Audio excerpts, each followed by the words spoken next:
Now, lesson number 4 is that reference-based pricing plans, they require what I call active plan management.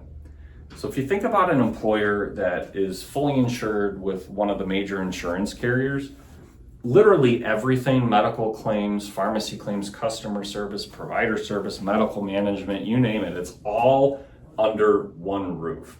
And what I found is a lot of employers today, when they're in a fully insured environment, you get the renewal, 45 to 90 days ahead of your effective date.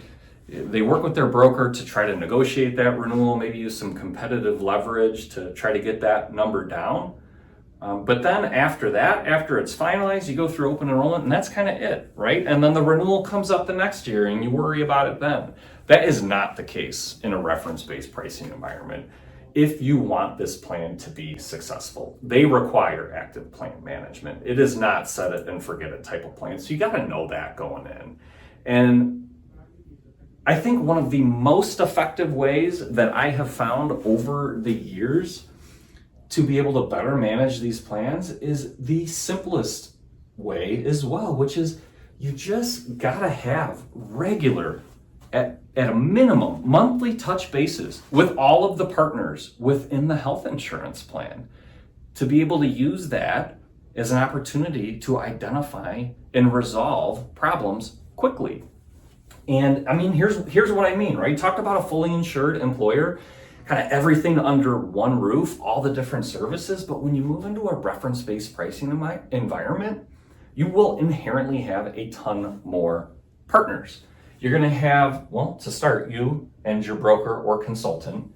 You're going to have a third-party administrator now who is basically paying the claims, adjudicating those claims. You got an RBP vendor, reference-based pricing, who's doing a handful of things. At their core, they're a repricer. So they're the ones that are actually looking up that percentage of Medicare, repricing that claim to 150%, and then telling the TPA what that payment amount should be.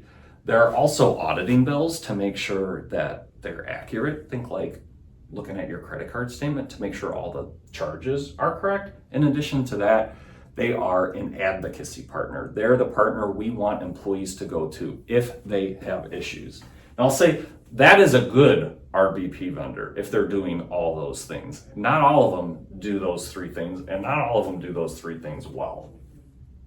Next, you're going to have a data warehouse because you're going to want to be able to analyze what's going on within your population, what you're seeing from a utilization standpoint.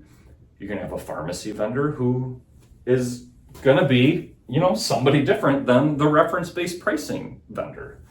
You're going to have a medical management vendor, somebody who's handling all the pre-certifications when employees are actually going in and getting elective procedures. And then a stop-loss partner. This is the partner that is protecting you against the largest claims that you could have. And so what is crucial is you're meeting with all of these partners at a minimum on a monthly basis. And maybe after that plan has been in for a very long time, maybe you can scale that back. But I would say at a minimum, you should do monthly calls with these partners.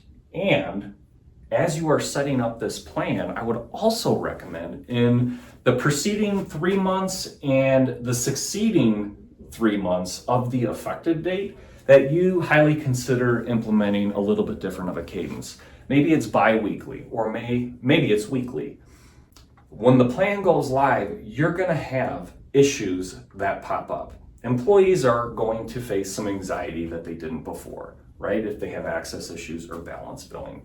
So what you want to do with these, call it bi-weekly or weekly calls, is you want to use that as an opportunity to identify the problems that you're having in the plan so you can resolve them. What you don't want to happen in a reference-based pricing environment is all your communication with everybody is just over email, because issues that pop up do have a different level of urgency. And the more often you're doing these calls and these touch bases, the quicker it is to resolve problems. It's the single most effective way to resolve issues in a timely manner with the friction that you face in a reference-based pricing environment.